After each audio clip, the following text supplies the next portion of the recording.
Okay, roll to do it. Altogether, I had a really big one, but I didn't want to buy two of those really big ones. So we're going to use this one. What do you think's inside this one? You don't know? I don't know. Anything? Yeah, we've got to give it a guess. More chocolate, okay. Well, you just bite the end off that one.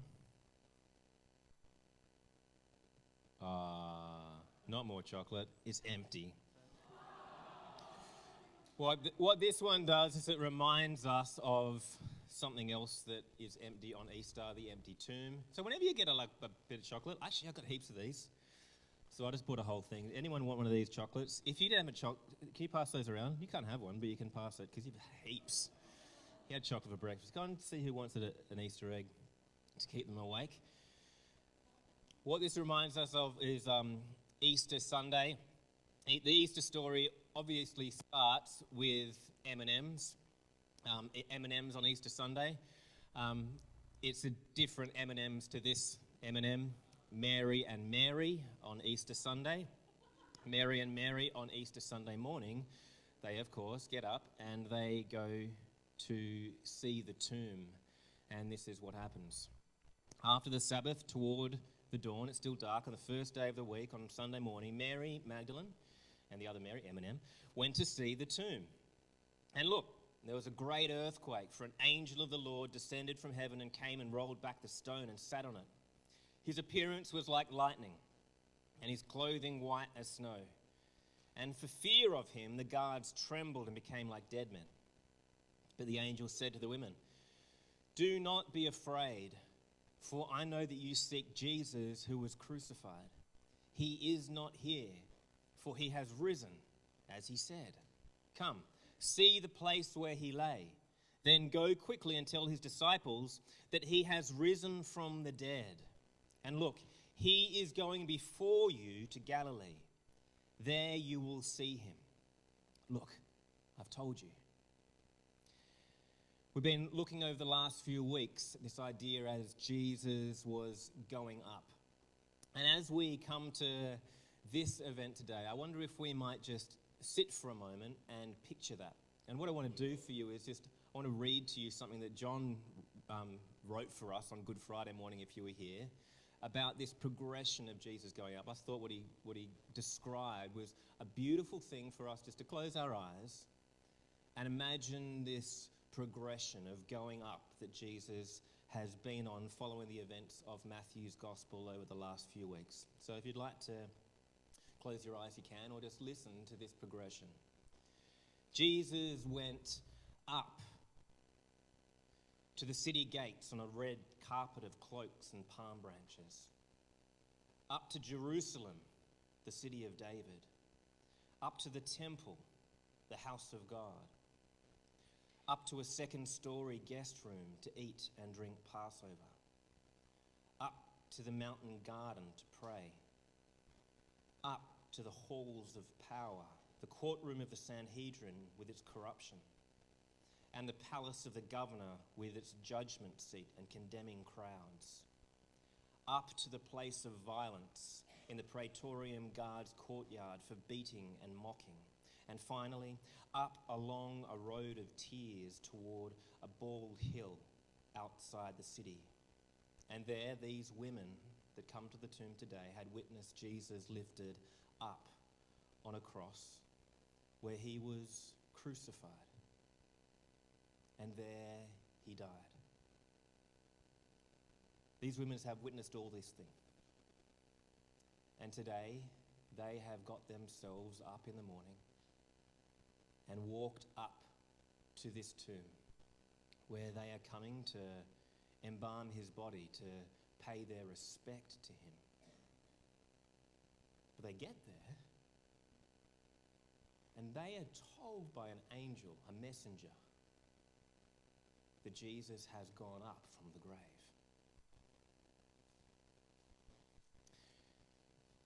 This is the story that we have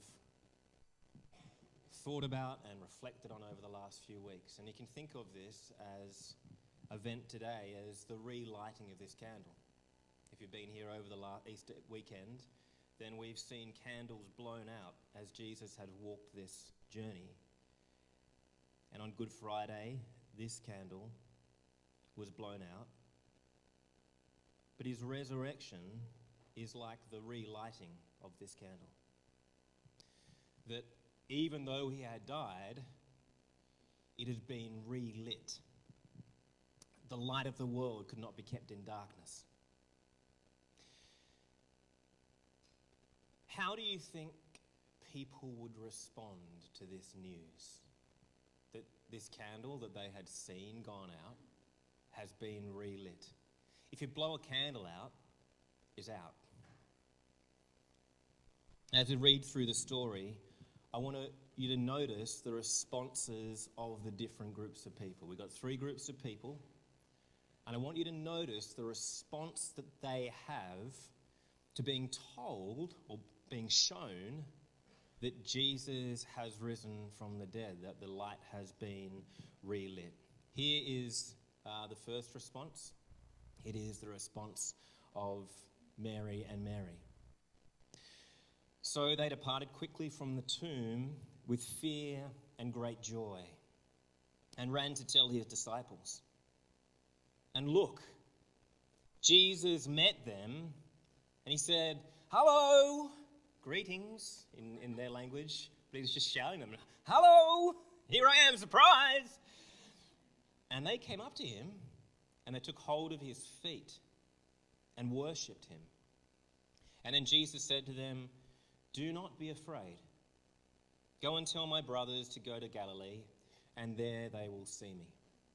What is the response of Mary and Mary? What do you see?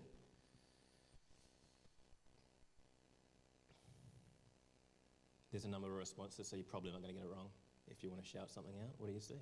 Yeah?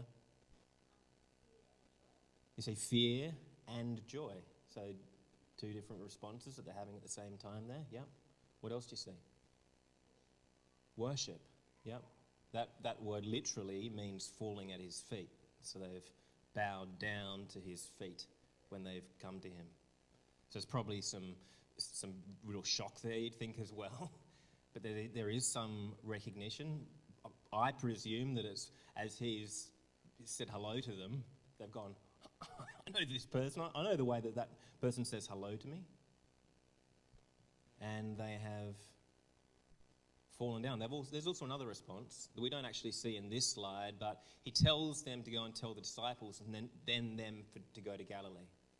And what they do is they must go and tell the disciples, because soon we're going to see that Jesus meets his disciples in Galilee. This is the first response. It's fear, it's joy, it's worship, and it's trust, responding to what Jesus has told them to do. The next response is a different group. There's the guards and the chief priests and the elders. This is what we read. While they were going, the women were going to tell the disciples, "Look, some of the guard went into the city and told the chief priests all that had taken place. And when they had assembled and the elders and taken counsel, they gave a sufficient sum of money to the soldiers and said, 'Tell people, his disciples came by night and stole him away while we were asleep. And if this comes to the governor's ears, we will satisfy him and keep you out of trouble.' So they took the money and did as they were directed. And this is a story that is spread among the Jews to this day." What do you see in the response here of the guards and of the chief priests and the elders? What are some of the responses?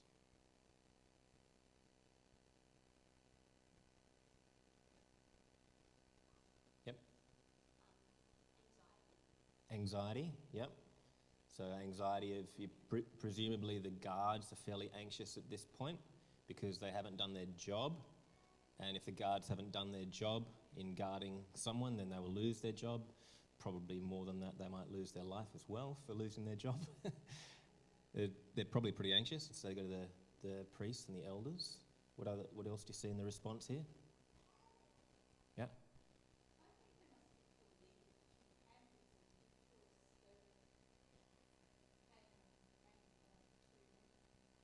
So maybe there's some suspicion here that the elders and chief priests, that they think, oh, maybe this has happened because he said it would, and they're paying off the guards to lie.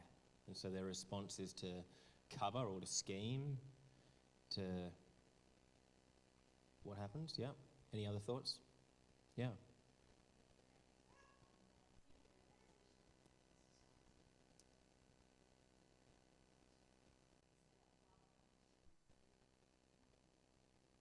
Yeah, so what the chief priests and the elders, I think, are doing here is they're protecting their own reputation, and they don't want people to question their position in society and their authority, and so they don't actually inquire. They just say, well, let's just pay this off, let's just get this out of the way. The resurrection is a kind of threat to them, isn't it? They are threatened, the guards are threatened, understandably, but the chief priests are also threatened. I think that the resurrection poses a threat to many people today too, if you think about it. It's a threat to our way of thinking about reality. In order to believe the resurrection as an event, you have to say that the worldview that says nothing supernatural happens in the world, that worldview doesn't work. You have to at least say, well, maybe there are some things that can happen in this world that I don't understand. So it's a threat to a particular worldview in that sense. But I think there's actually a bigger threat than that to many people today. And that threat is a desire to live in a way that we just do whatever we want. Because Jesus' claim as king, if he has risen from the dead, it demands a reorientation for us of our values and our priorities, and this threatens a person's sense of comfort or stability if we are going to question that about ourselves. What I think we see with these guards and elders is that fear and anxiety can keep us locked in certain ways of thinking. I wonder if the elders, if they did think this may have happened, I wonder why they wouldn't go and look for themselves. I wonder why they wouldn't become curious about it. And it just says to me, this is a huge threat to them. And I think it is. It's a threat to their position in society. The guards, I think, were rightfully afraid and anxious because they'd probably be killed because of this. If the governor finds out that they haven't done their job in a Roman society, that's just what would happen. And so it makes sense that they would go to the elders who may be able to help them work out how to get out of this problem. But the chief priests and the elders' fear is different to that. There's no threat of being killed. The threat to them is of being wrong. And probably with that of being embarrassed. And probably with that of losing face in front of other people. So while Jesus' resurrection is an invitation to life, it means letting go of old ways and embracing a new identity if he is the one who has conquered death.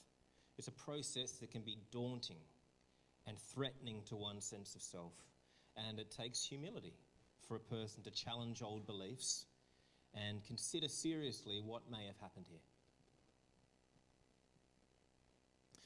Then we have a third response. We've had Mary and Mary.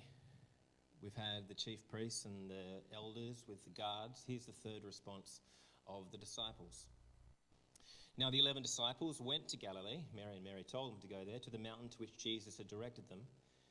And when they saw him, they worshipped him, but some doubted. What's the response? Doubt and worship.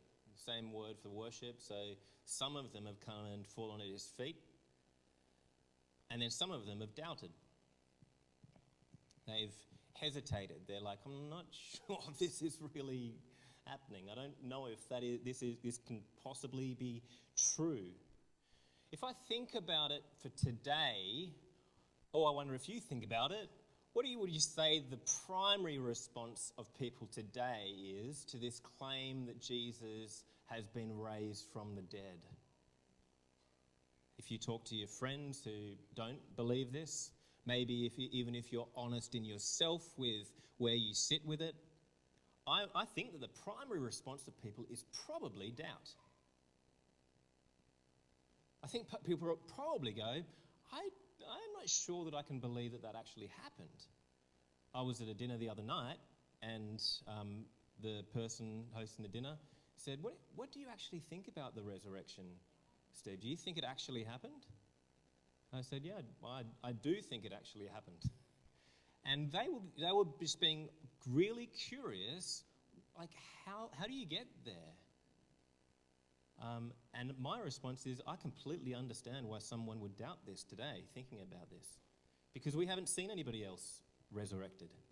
This is the only person in history so far that has been resurrected. And so when someone claims that this happened, it totally makes sense to me that doubt would be the response. And I think that the fact that this is the response of the disciples, that they doubted, what it does is it gives great permission for us to doubt. So if you go, I honestly don't know, I don't know if this could have happened, I would say that's a reasonable response. If you think about it with Mary and Mary, when they first saw Jesus, there was fear there was joy, they fell at his feet. I suspect there's probably some doubt. Is this really happening? The chief priests and the scribes and the elders, I think probably a major response of them was doubt. This couldn't be happening, could it? The guards themselves, they're like, I don't know what to do with this. The chief priests, I doubt it happened, but something's happened, and so we've got to cover it up.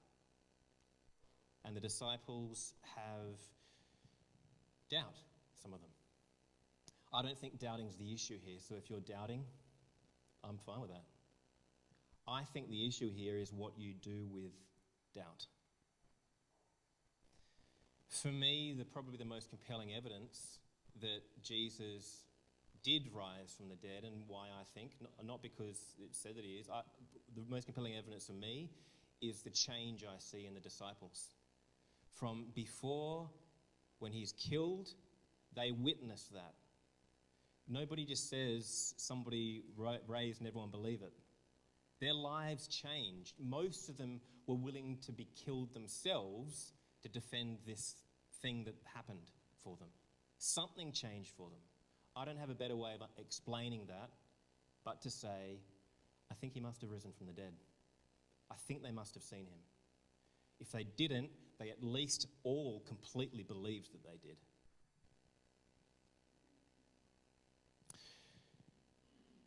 Here's the claim of this whole story. It's a claim made by Jesus before he died. The claim of Jesus is that he is the Jewish Messiah. He's the one that is sent by God as God's chosen leader.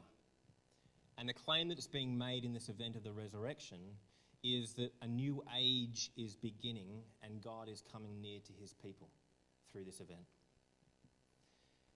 I think of it, if we want to go back to that clinker game, it's like Jesus was telling people all along what colour the clinker was going to be. Jesus was like, I know that this clinker is yellow. It's not just a guess. He's like, I know what's inside this. I know, even though everybody else had it wrong. And everyone else is saying, no, I think it's pink, I think it's green. He's saying, no, listen to me, it's yellow. And this is why he's killed, because he's saying something different to everybody else. Some were like, it's green, and they're actually green with envy about what Jesus is claiming.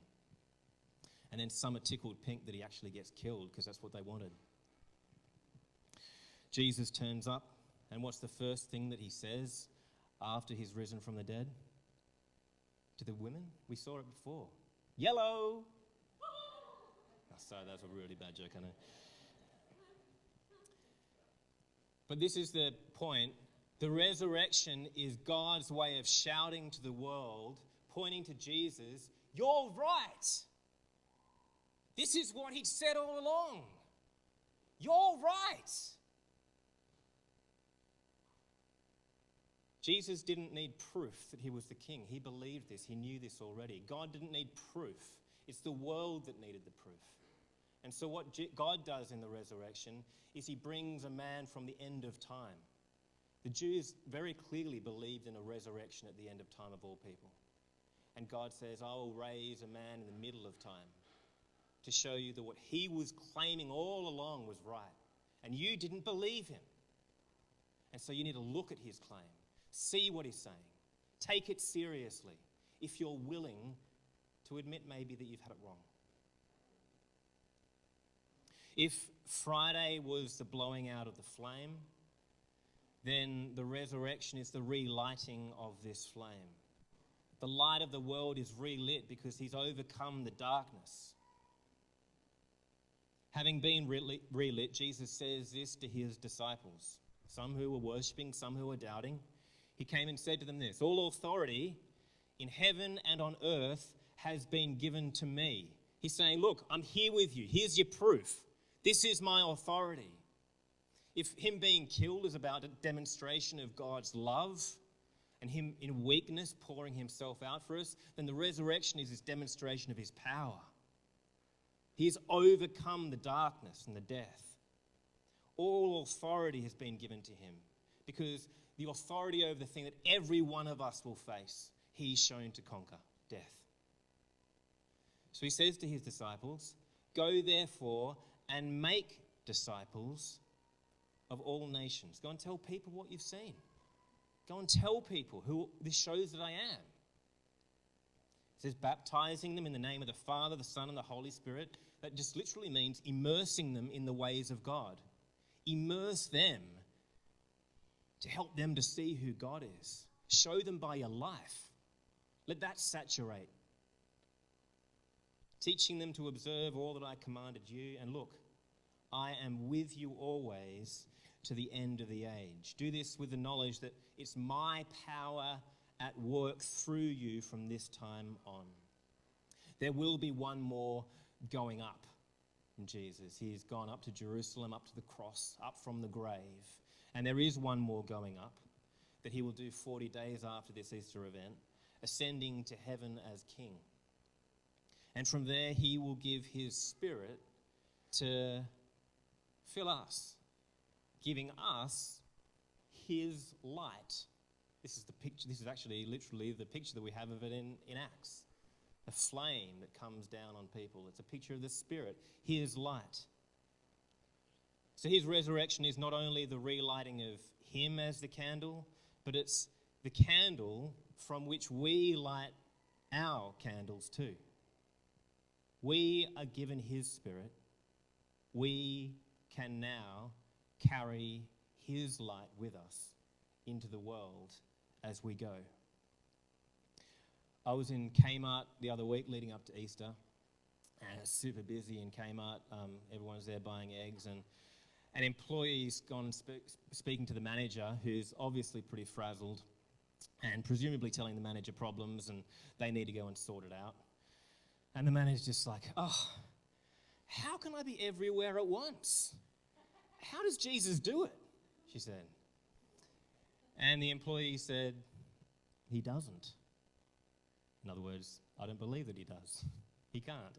And I was standing listening to this conversation, looking at Easter eggs, and I didn't feel permission to interrupt the conversation about that they were having, and I probably would have just ruined their joke with seriousness.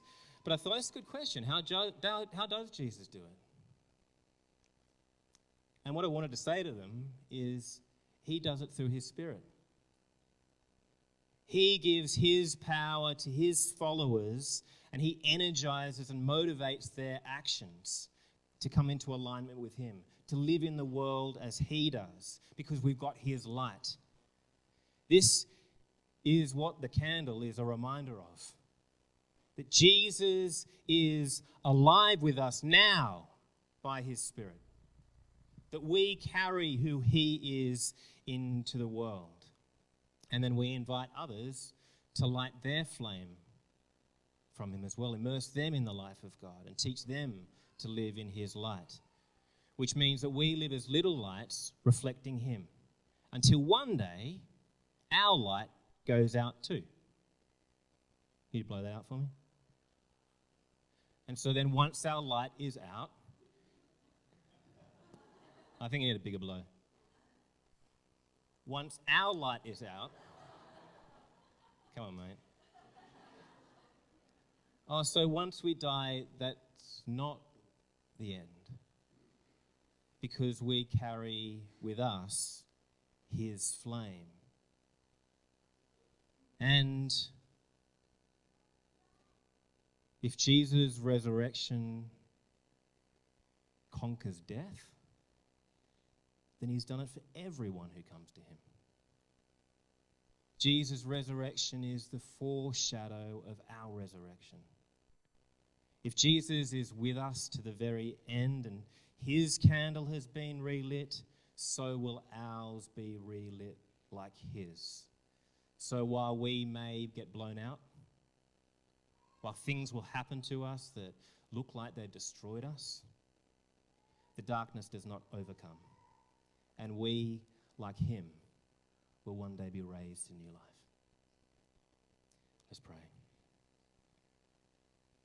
We thank you, Father, for showing us your power, for vindicating Jesus, for saying, look, he's right, for showing us what the King looks like, and for proving it to us in a way. Help us to see this power and help us to receive this power. We see the change that happens in the disciples, and maybe that's the other proof for us, the change that can happen with us. As we receive your light and we see our lives change, we see our priorities and our values turned around from what we used to desire and what we used to want gets reoriented.